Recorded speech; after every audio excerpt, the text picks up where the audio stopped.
Baik, kita teruskan ya. Tadi sempat terputus. Masih bisa dengar suara saya ya? Bisa, Pak. Bisa, Pak. Bisa, Pak. Bisa, Pak. Bisa. Bisa, Pak.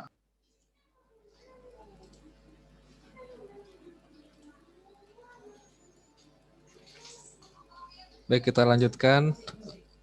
Pertama ID-nya adalah name. Untuk ID name ini kita tentukan jenisnya. Kita akan memilih tipe atau jenisnya. Jadi kita menentukan name itu bukan angka bentuknya tapi teks ya atau string. Kalau teks tadi isinya itu banyak. Kalau diterapkan dalam database media sosial, teks itu biasanya dipakai untuk menyimpan data posting yang kita sering pakai untuk mengupdate status ya, entah di Facebook atau entah di Twitter atau di media sosial yang lain. Jadi sekali posting itu kan bisa sampai ratusan atau ribuan kata ya satu kali posting. Nah, itu disimpan dengan format teks. Kalau cuma 8 karakter name itu jangan pakai teks ya, kebesaran. Jadi cukup pakai yang string biasa. Untuk jenisnya itu ada beberapa, yang jenis string, ada char, varchar, tiny text, sampai bentuknya set. Ada enum juga ya, jadi banyak. Bahkan ada binary. Binary itu bentuk data biner. Misalnya kita mau mengupload sesuatu teks yang bukan karakter ya. Ada juga blob. Blob itu untuk teks, data teks, tapi isinya file. Jadi kita bisa menyimpan file ke dalam database. Misalnya kita mau menyimpan file gambar ya. File gambar tadi itu dimasukkan ke database, tapi harus jenisnya atau tipenya blob. Nah, oke, kita menggunakan string saja. Ada dua pilihan ya, bisa kita pakai char atau varchar. Saya jelaskan bedanya dulu. Untuk char itu fix ya, fixed size, artinya ukurannya itu tetap. Kalau misalnya nim itu ukurannya tetap atau bisa berkurang kira-kira untuk kedepannya? Kalau nim Tetap kayaknya, Pak. tetap ya. Biasanya kalau nim itu ada standarnya, kalau 8 ya udah sampai seterusnya juga masih tetap 8 ya sampai kapanpun. Sama dengan NISN, NISN itu juga tetap ya. NISN itu dari dulu kalau nggak salah cuma 10 ya. Betul ya? NISN, siswa nasional ya. 10. Jadi bisa menggunakan char untuk karakter yang tetap dan tidak berubah di kemudian hari. Tapi kalau misalnya ya menggunakan teks yang digitnya atau karakternya bisa turun dari yang kita tentukan ukurannya, itu bisa menggunakan varchar. Sebagai contoh misalnya, apa kira-kira untuk ID itu yang bisa berubah ukurannya, kira-kira apa? Ada yang tahu nggak? Kalau NIM kan atau nomor induk atau NIN atau NIP atau NIP untuk pegawai negeri itu kan pasti tetap ya, digitnya nggak akan berubah panjangnya. Tapi kalau untuk yang varchar tadi kan saya bilang bisa berubah. Ada yang tahu nggak kira-kira contohnya untuk varchar yang diterapkan untuk apa? Contohnya yang bisa berubah, yang nggak tetap seperti NIM atau NIP. Ada yang tahu? Plat sepeda motor bisa, Pak. Kayaknya. Oke, boleh ya. Nomor plat sepeda motor itu yang sering berubah apanya? Ukuran yang untuk apa biasanya? Belakangnya Jumlah ya. hurufnya, Pak. Iya, belakang juga. Belakangnya kan kadang ada yang 2, ada yang 3 ya. Untuk kode daerah yang di belakang. Kadang juga angka juga bisa ada yang cuma di A1 gitu ya, misalnya untuk bupatinya di A1 gitu kan ya. Dan itu pun nggak ada belakangnya biasanya ya, jadi bisa berubah-ubah. Oke, itu contoh yang baik untuk varchar. Jadi kita terapkan yang mana kira-kira cocoknya? Yang NIM untuk char apa varchar? Char, Pak. Char, Pak. Ya. Oke, kita tentukan yang char karena ukurannya tetap. Nah, nanti satu saat nih misalnya NIM kan kita tentukan 8. Kira-kira bisa nggak kalau kita masukkan 9? Bisa nggak tersimpan? Nggak bisa, Pak. Nggak bisa. Nggak bisa. Oke. Ada jawaban lain mungkin? Bisa nggak kalau misalnya kita masukkan char itu ukurannya kita tentukan 8, kemudian waktu kita simpan kita masukkan 9, bisa nggak tersimpan? Atau mungkin error atau tidak? Bisa, Pak, tapi terpotong. Betul ya, bisa tapi terpotong. Misalkan kita masukkan di atas yang ditentukan 8, 9 dan seterusnya, itu disimpan bisa, tapi akan terpotong. Selebihnya akan sia-sia ya. Jadi kurang boleh, kurang dari 8 boleh, tapi tidak boleh melewati 8. Nah, apa yang terjadi kalau seandainya kita menentukan tipenya char, tapi ternyata suatu hari kita tidak memerlukan 8 karakter atau 8 digit, tapi cuma 6. Apa yang terjadi kira-kira dengan yang sisa 2-nya? Yang terjadi adalah seperti ini. Kalau misalnya kita masukkan 8 teksnya atau digitnya kita masukkan 8, ternyata kita masukkan 6, itu tersimpan bisa, tapi tetap yang 2 yang sisa yang kosong tadi tetap akan dianggap ada isinya. Jadi tidak akan mengurangi memori ya, tetap dianggap 8 walaupun kosong. Bahkan kalau kita masukkan 1 angka saja, maka 7 sisanya akan dianggap ada isinya, nggak dianggap kosong. Berarti hitungannya mubazir ya. Nah, tapi bedanya dengan varchar, kalau varchar itu kita masukkan atau kita tentukan 8,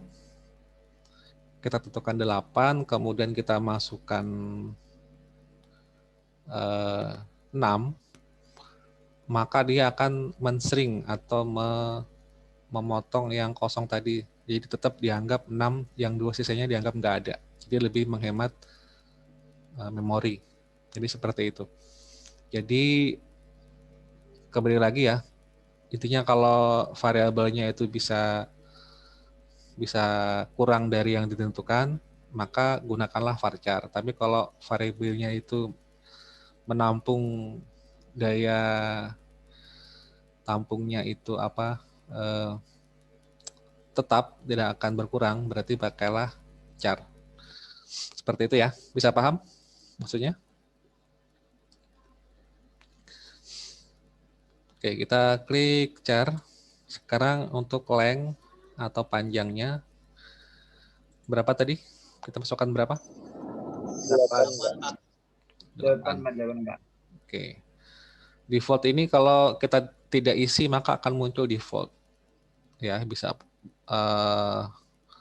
kita as define ini berarti kita tentukan. Kalau nggak diisi akan diisi apa oleh sistem. 0 ini boleh kosong ya berarti. Artinya boleh kosong. Tapi kalau untuk primary key jangan sampai kosong, nggak boleh ya. Nggak boleh kosong. Kalau current timestamp itu untuk menampung tanggal dan waktu saat disimpan. Nah, kita pilih aja yang non ya. Kemudian ini yang tadi itu, yang jenis-jenis Unicode untuk penyimpanan atau daya tampungnya menggunakan jenis apa. Atribut ini juga sama. Dia tipenya apa, binary, atau mungkin ada pilihan ini nih, on update current timestamp.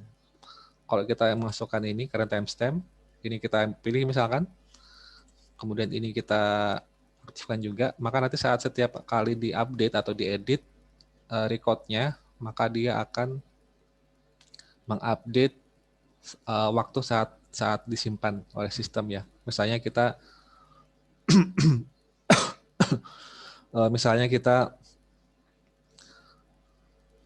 kemarin mengintri rekodnya jam 10.01 misalnya. Terus hari ini kita update 10.56, maka dia akan berubah menjadi 10.56. Itu on update. Nah, 0 ini ada 0. Ini kalau kita contreng, maka boleh kosong. Nah, supaya tidak boleh kosong, jangan dicontreng. Indeks itu kita jadikan apa? Ada 5 pilihan, ada primary, ada unique, dan seterusnya. Nah, kalau untuk primary key, pastikan pilih yang primary ya. Kita klik. Nanti akan muncul pilihan seperti ini, add index namanya. Kita tinggal lihat di sini ada index choice-nya primary, kolomnya nim. Ya, karena kita masih pilih masih mengentry yang nim, maka di sini hanya ada muncul nim saja. Kalau sudah kita go ya, klik go. Maka di sini akan muncul primary. Kemudian di sini ada AI. AI itu auto increment, maksudnya setiap kali ada penambahan data baru atau record baru, kalau ini kita contreng, maka akan muncul penambahan angka baru seperti nomor urut ya, misalnya 1, 2, dan seterusnya. Tapi karena NIM kita nggak pakai angka otomatis, urut otomatis, maka kita jangan contreng ya. Karena kita nanti manual mengetiknya, NIM-nya itu tergantung dari mahasiswanya. Lalu di sini ada komen untuk memberi komentar dan seterusnya. Yang seterusnya itu, tapi yang seterusnya itu jarang dipakai ya. Yang dipakai itu yang penting adalah ini. Name, kemudian type atau jenisnya, length atau values-nya apa, kemudian ini. Jadi ada 4 hal. 1, 2, 3, dan 4. Ada indeks terakhir ya. Oh, satu lagi nih, AI kalau misalnya diperlukan. Itu yang pertama, kemudian yang kolom kedua adalah biasanya setelah NIM apa yang diisi? Nama ya. Oke, nama. Kemudian tipenya apa kira-kira? Teks. Teks atau string? String. Oke, string. Kalau string berarti jenisnya apa? Varchar. Oke, kenapa kok varchar? Karena bisa panjangnya tidak bisa ditentukan. Boleh, oke. Berarti varchar ya, karena panjangnya tidak bisa ditentukan atau tidak bisa ditebak pastinya berapa. Karena setiap orang kan punya nama yang beda-beda ya. Ada yang namanya cuma satu kata, ada yang sampai namanya itu sampai lebih dari 5 kata ya, panjang banget. Nah, tapi untuk lainnya kita harus tentukan masalahnya ya, maksimalnya berapa ukurannya. Kira-kira untuk nama biasanya berapa ukuran nama? Kalau pengalaman saya 20 itu kurang ya, atau 25 itu kurang. Karena ada nama yang sangat panjang. Ada yang sampai 5 atau 6 kata ya satu orang itu. Jadi biasanya itu nama-nama titipan-titipan ya, nama titipan dari bapaknya, mamanya, kakeknya, neneknya, nanti ada kakek neneknya dari yang bapaknya, ada kakek nenek dari mamanya. Jadi semuanya nitip nama. Nanti belum lagi ada saudaranya, keluarganya nitip, orang lain, nanti kawan, sahabat, keluarga semuanya nitip nama. Jadi sangat panjang namanya ya. Nah, kalau dituliskan secara lengkap, maka ya akan cukup cuma 20 atau 25 karakter. Kira-kira berapa yang angka amannya kalau untuk nama? 20. 35, Pak. 35. 35 itu kayaknya kurang deh. 50. 50, Pak. Oke, biasanya tuh orang pakainya 50 ya. 50. Tapi kalau saya biasanya pakai 100 sekalian supaya kalau namanya panjang itu masih aman. Kalau di sini mungkin nggak ada yang namanya panjang ya di kelas ini ya. Paling maksimal 3 atau 4 kata kan namanya ya. Ntar saya cek dulu ini. Ini ada Intan Dwi Anggraini, itu masih pendek sih namanya ya. Ada lagi. Nah ini lumayan panjang nih. Muhammad Elmanur Bagus Budianto, nah, itu ada 4 kata. Ada lagi siapa nih? Ini nggak ada lagi ya. Cuma itu sih yang panjang. Nah ini ada yang nama panjang nih. PKK Kecamatan Batu Benawa HST. Nah panjang banget itu namanya. Ini siapa ini PKK Kecamatan Batu Benawa ini? Nah itu kalau dia masukkan panjang banget ya namanya. Oke, bisa pakai 50 atau bisa pakai 100 kalian kalau mau aman. Tapi untuk sementara 50 nggak apa-apa ya, untuk belajar aja. Selesai, artinya kita nggak perlu pakai indeks lagi, ya. Jadi cukup ini aja. Selanjutnya ada apa lagi setelah nama? Alamat. Sebelum alamat yang kira-kira penting. Tanggal lahir. Oke. Lahir, Pak. Tanggal lahir, tempat lahir bisa nggak kira-kira dimasukkan juga? Bisa, Pak. Tempat Tanggal lahir. lahir, Bang, Pak. Tempat Oke. tanggal lahir.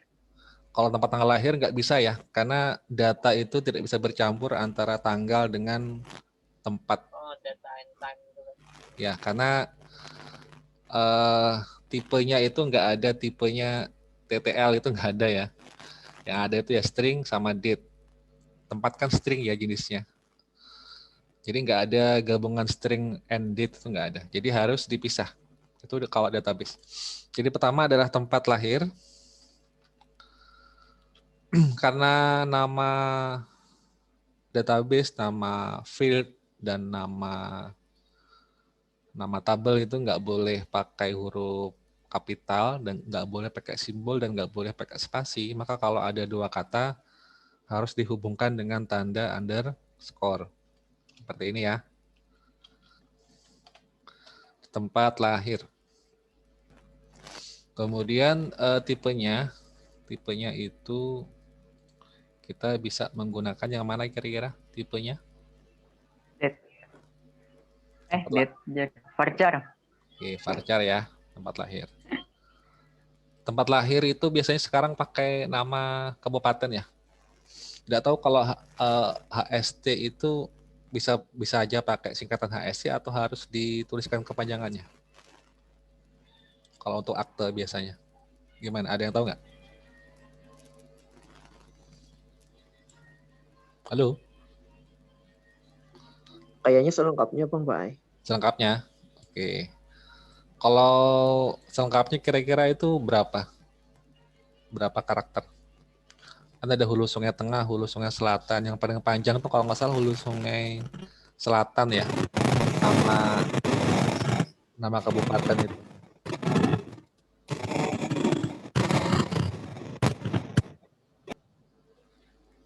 Nama kabupaten tuh kalau yang paling panjang kalau nggak salah HSS ya, Hulu Sungai Selatan. Betul nggak ya? Nama Betul, Pak. kabupaten se-Kalsel yang paling panjang HSS. Oke, nggak apa-apa, kita masukkan aja 50 ya. Artinya nanti kalau nggak cukup bisa kita tambahi kok. Bisa kita edit. Oke, kemudian setelah tempat lahir apa? Tanggal Tanggal lahir, Pak. Tanggal lahir. Disingkat boleh ya, TGL itu. Tanggal lahir apa berarti kira-kira? Jenisnya? Date ya, date. Oke, di sini ada atau mau di atas ini juga ada. Sini ya, date. Linknya nggak usah karena ini otomatis. Date itu nggak mungkin bisa sesuka hati kita menentukannya karena sudah ditentukan date, maka itulah aturan dari date.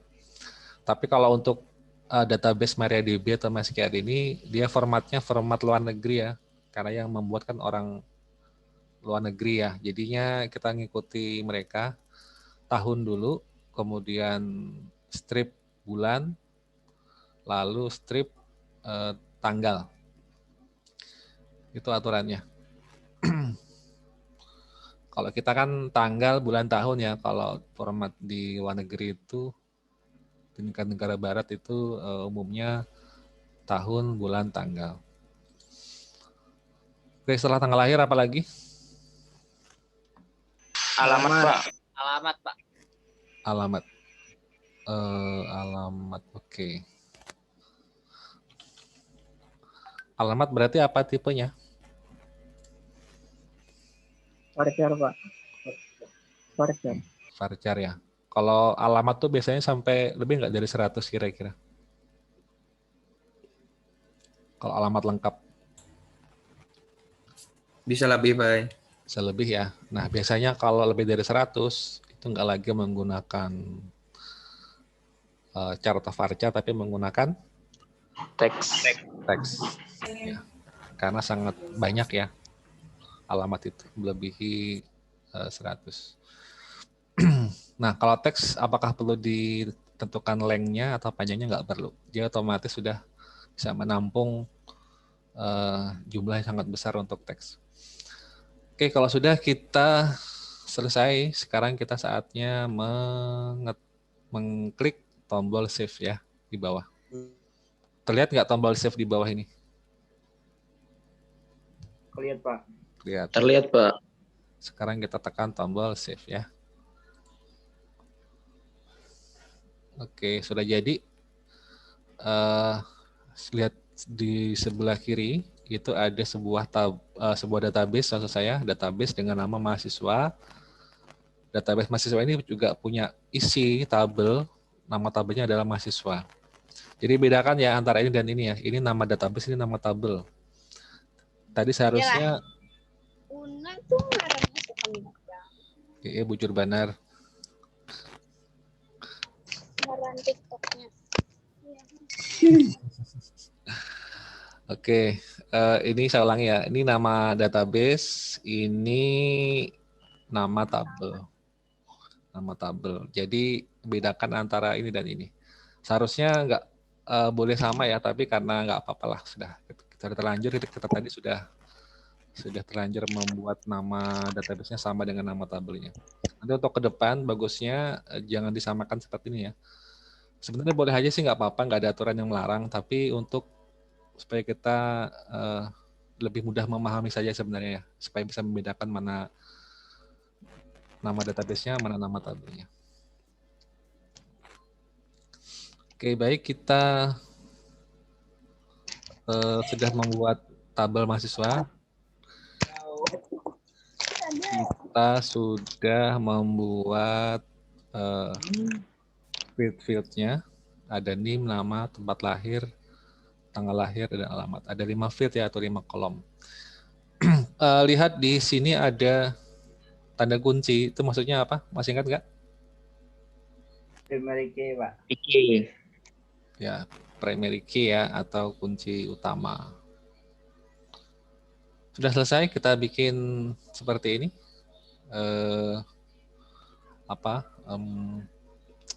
Tabel. Selanjutnya kita tinggal membuat tabel yang berikutnya. Oke, sampai sini ada yang ditanyakan nggak? Sampai sini. Apa mau bertanya, Pak? Oke, silakan. Kan kalau kita buat nama database itu kan harus lower case bertaan kan, kalau harus huruf kecil bertaan. Ya. Amunnya awalnya tuh huruf besar kawali, Pak. Kan amunnya kayak di akses tuh kawal huruf besar awalnya. Di sini pun kada kawal ya. Sebenarnya nggak masalah sih ya, huruf besar juga. Tapi nanti juga akan diubah jadi huruf kecil. Oh, diubah otomatis. Iya. Oh, ini. Ada lagi?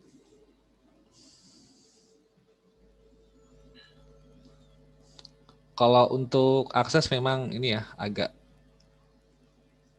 punya perbedaan aturan dengan database di MySQL.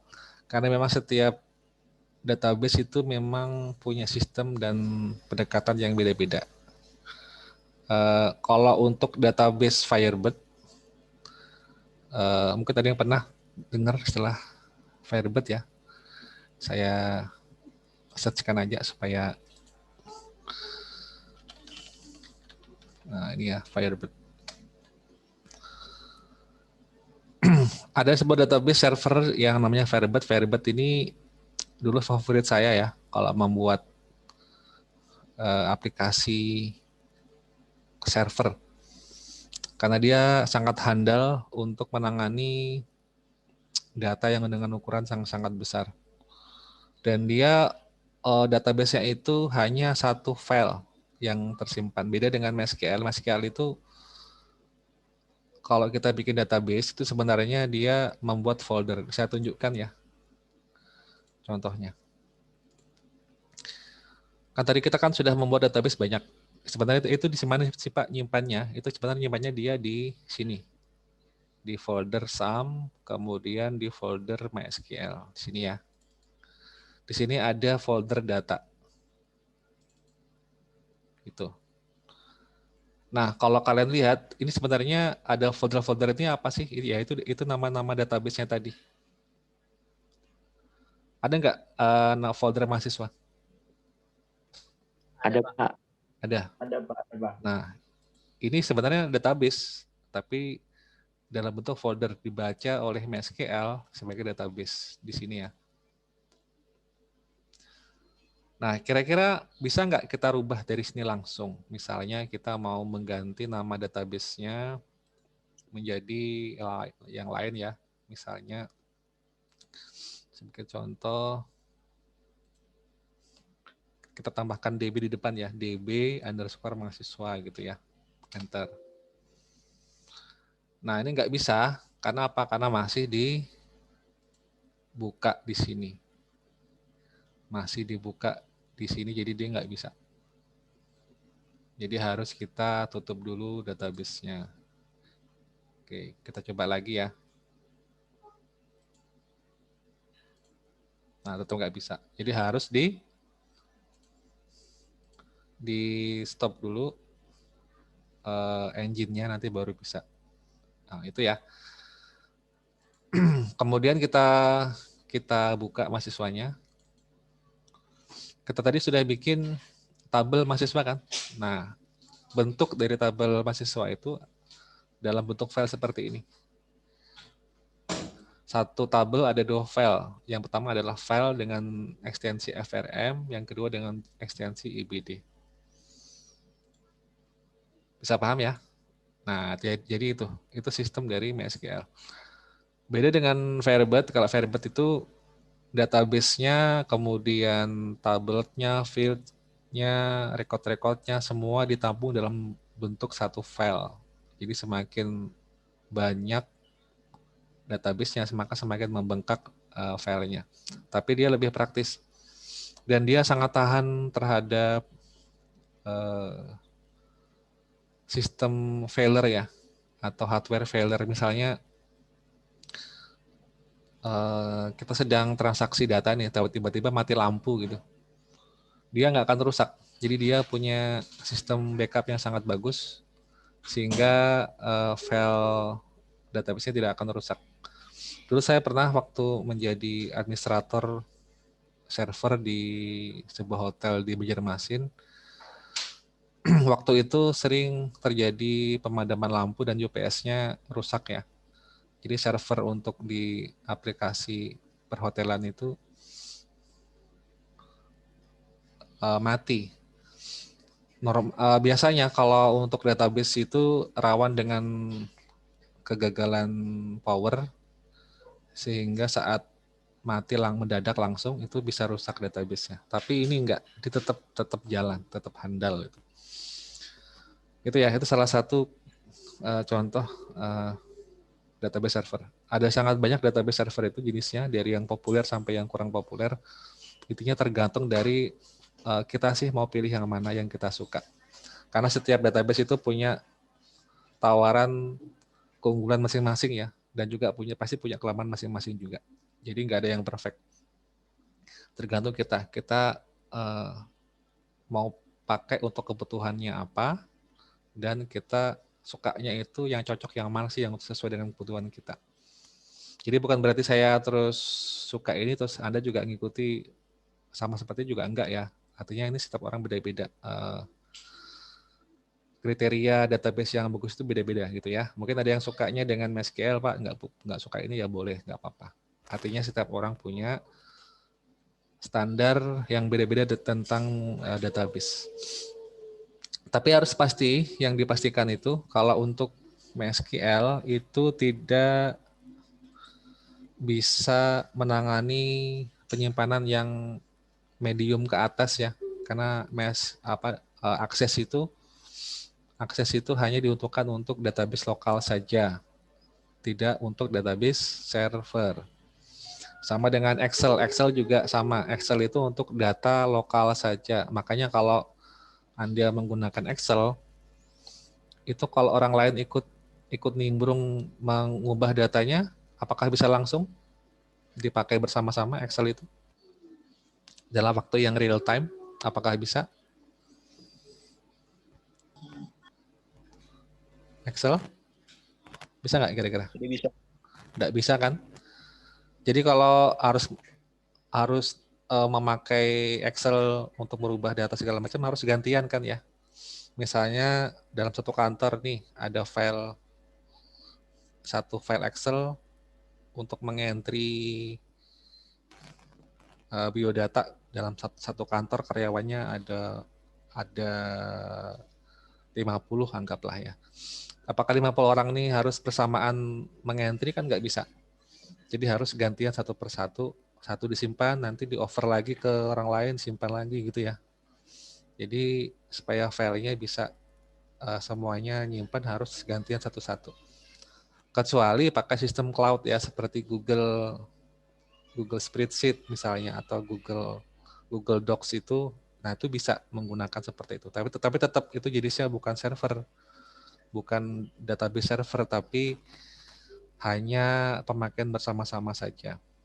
Jadi kalau Anda mau menggunakan sistem yang lebih profesional, pakailah database server. Akses pun sama ya, akses itu walaupun disebut database, tapi dia juga nggak bisa digunakan secara masif itu ya, nggak bisa. Karena dia akan terkendala nanti, pertama di timingnya, kedua di storage-nya. Database akses itu kalau sudah sangat bengkak, itu rawan rusak. Saya pernah menggunakan akses itu saat sedang digunakan rame gitu, ternyata pas mati lampu rusak database-nya.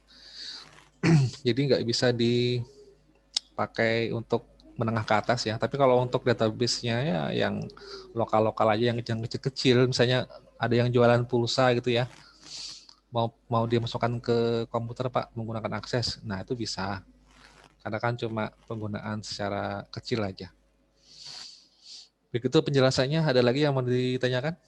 Ini sebentar lagi mau habis ya Zoom-nya ya, nanti kita sambung lagi setelah ini. Masih ada waktu 4 menit sebelum tertutup. Nanti setelah tertutup silakan join lagi ya, kita sampai jam 12. Ada lagi pertanyaan?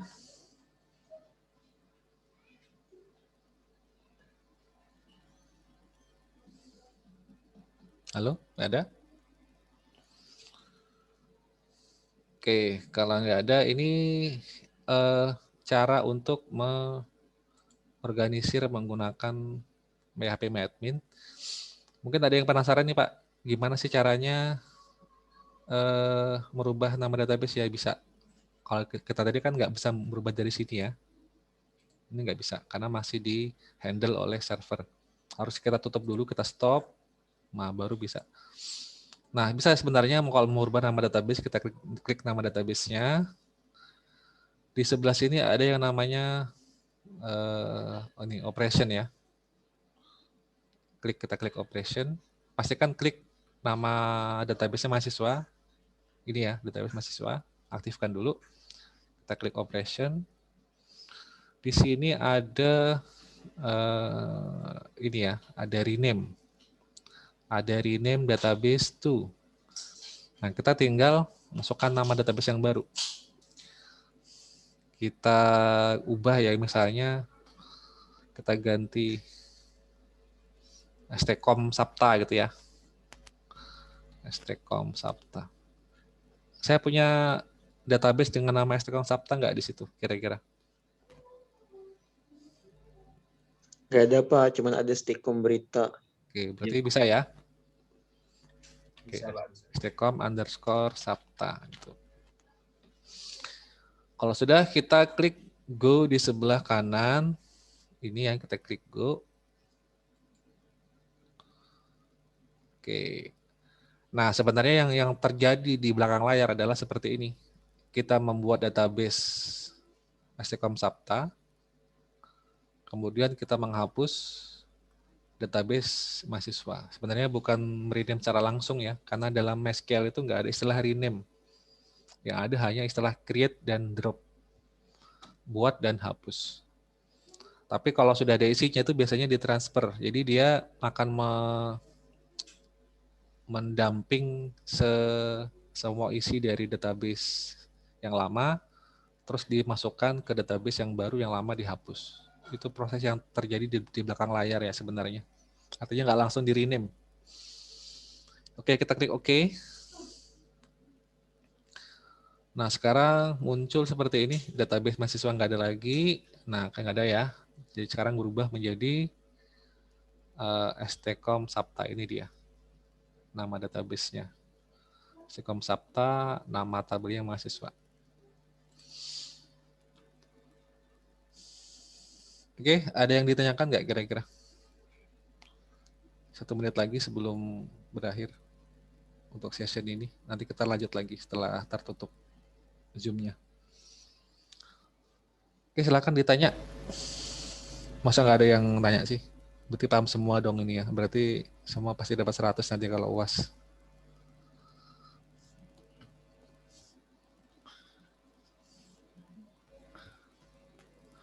Ini ngomong-ngomong, semuanya ada di rumah atau ada yang sedang di pasar ini? Jangan-jangan ada yang di pasar ini. Ada yang di pasar ya? Sedang belanja atau sedang jualan mungkin.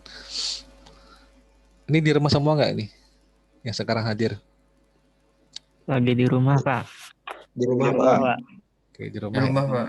Sama aja, Pak. Oke, di rumah aja ya. Sekarang COVID sedang merajalela yang varian baru. Jadi mendingan di rumah aja dah dulu lah. Oke, kita tunggu Zoom-nya berakhir ya. Tinggal beberapa detik lagi. Nanti silakan join lagi setelah tertutup.